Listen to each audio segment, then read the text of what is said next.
মৰিয়নি ছটাই চাহ বাগিচাখনো অসম চৰকাৰে ৩ বছৰ পূৰ্বে গতাই দিছিল জালিংকা নামৰ এটা কোম্পানীক। তেতিয়াৰে পৰা শ্ৰমিকৰ পানীত হাঁহ নচৰা অৱস্থা। এই বাগিচাখনত কপালৰ ঘাম মাটিত পেলাই দিন মজুৰি কৰা শ্ৰমিকে প্ৰতিটো প্ৰাপ্য সুবিধাৰ বাবে প্ৰতিবাদ কৰিব লগা হৈছে।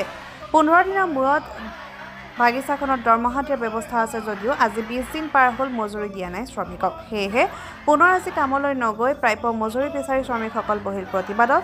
আৰু কেনেকৈ চলিব এইসকল লোক, কি কোম্পানী, কি চৰকাৰ, কাৰোৰে কোনো ধৰণৰ খবৰ নাই। বিজেপি চৰকাৰ মুৰ্দাবাদ, জালিংকা কাম নাই, প্ৰাপ্য মজুৰি আদায় দিয়ক।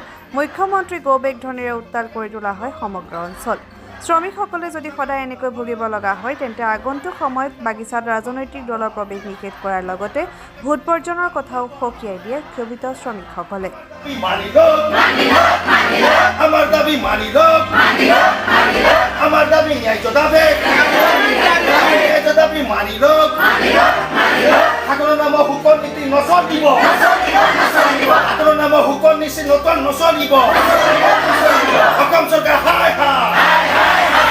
কথাটো এই প্ৰতিবাদ কৈছে যে আমি দুখেৰে জনাওঁ, আমি ইমান দুখেৰে জনাব বিচাৰিছোঁ। আজি কৰ্মবিৰতি যে পালন কৰিছোঁ, এইটো আগতো সংবাদ মাধ্যমৰ যোগেদি চৰকাৰখনে অৱগত হৈছে যে ২০২৩ বৰ্ষৰ পৰা যিটো অসম চৰকাৰৰ অধীনস্থ অসম চাহ নিগমটো ৰাজ্য চৰকাৰে যেতিয়াৰ পৰা ব্যক্তিগত খণ্ড জালিংকা টি প্ৰাইভেট কোম্পানীক যেতিয়াৰ পৰা গতালে তেতিয়াৰ পৰা আমাৰ নাংলিজানৰ ছটাই বাকী চাহ শ্ৰমিকসকলৰ কি হৈছে পানীত হাঁহ নচৰা অৱস্থাত পৰিণত হৈছে।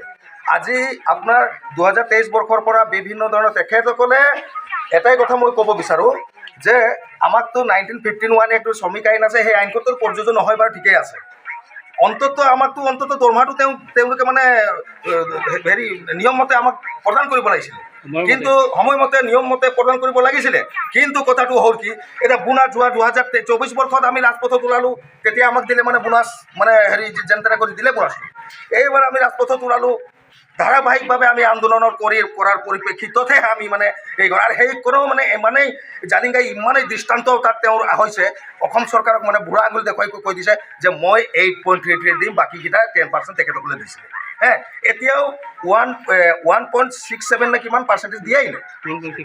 তো তেখেত দেখক, দৃষ্টতা দেখক এই জালিংকা কোম্পানীৰ কথা। তো এই চৰকাৰখনে আমাৰ ভোট চুট লৈ পিনি আমাৰ কৰি আছে, আপুনি চৰকাৰখন কৰিছে, কিন্তু পৰিচালনা কাৰ দ্বাৰা হৈছে? বহিৰাগত কোম্পানীৰ লগত কৈছে, বহিৰাগত অসমীয়া এজন মানুহৰ তেখেত পৰিচালিত হৈছে। তো গতিকে আমি ধিক্কাৰ দিছোঁ। আৰু এটাই কথা, যোৱা বাৰু আমাক কি কৰিলে পে'মেণ্টটো, যোৱা পক্ষকৰ পে'মেণ্টটো কি কৰিলে যে এটা পক্ষক আদায় হোৱাৰ পিছত শুকুৰবাৰে সেইটো আমি প্ৰতিবাদ কৰি পাইছোঁ, এনেইতো দিয়া নাই। এতিয়া এই যে যোৱা শনিবাৰে শুকুৰবাৰে দৰমহা দিব লাগিছিলে, সেই দৰমহাখন এতিয়া আজি সোমবাৰে আমি কৰ্মবিৰতি কৰি সদায় আমি কিমান আন্দোলন কৰি থাকিম, সদায় আমি কিমান চিঞৰি থাকিম। কিন্তু এটাই কথা, আমাৰ এটা মূল দাবী হৈছে দৰমহা সেই দিয়ক ইয়া নিদিয়ক, কিন্তু জালিংকা হাটাও, নাংলিজা ছটাই বচাও। আমাক জালিংকা নালাগে।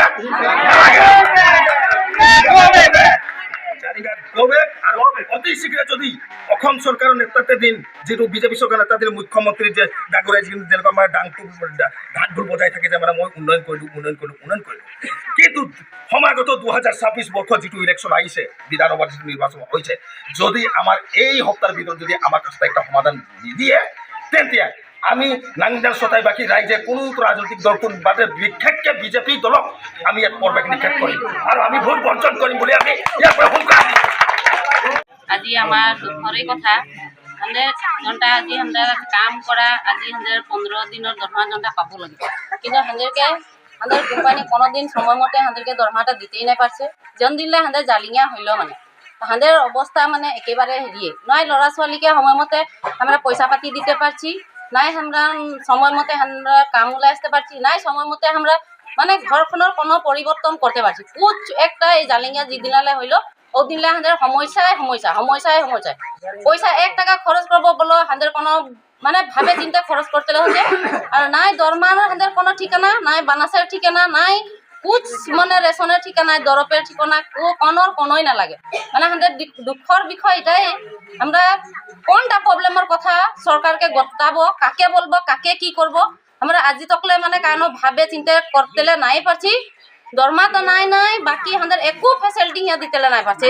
যেটা আমাদের জালিঙা কোম্পানি আসলো ওখানে আমাদের গোটেই বাগানের আমরা চাহ শ্রমিক যিমান মজদুর আছি নাংনি যান ছাতাই দুনোটা আমাদের খায়ে মিলে করে আমাদেরকে এই জালিঙ্গা কোম্পানিটাকে মুঠতে না লাগে দরমা লাগলে আমাদেরকে 1 মহিনার পিছে দে লাগলে আমাদেরকে জালিঙ্গা কোম্পানিকে আমাদেরকে না লাগে সরকারে গতাইল আমাদের এই দরমার এই বাগানটা আমাদের সরকারে এটিসি কে দিয়ে দাও এটিসি আমাদেরকে যেরকম চলাতে রহে ওরকম মতেই চলাবে যখন যেতনা দিন আমাদের এটিসি রহে ও এটিসি আমরা কোনো দিন একটা আমাদের নিজ লাইফ আমাদের এই বাগানটাকে নাই আসতে রহে নাই দরমার কারণে আমরা মিটিং মাটাং করতে রি নাই আলি পদলি উলাই যেতে রি কোনোটাই আমরা কোনো নাই করতে রি সময় মতো আমাদের বানাস দিতে রে সময় মতো আমাদেরকে চাপাত দিতে রে সময় মতো খড়ি পয়সা দিতে রে সময় মতো আমাদেরকে মানে সময় মতো কম পয়সাতে আমাদেরকে সময় মতো দিতে রে কিন্তু এই জালিঙ্গা ইমানে লেটরা কোম্পানি এই জালিঙ্গা কোম্পানি আমাদেরকে সব দিন মানে কান্দাবার দিনেই আমাদেরকে হেরি করছে সার শ্রমিক ইমানে আমরা দুঃখিয়া নাকি যে সব দিন আমরা ভিক মাংবো আঁচল ফেলাবো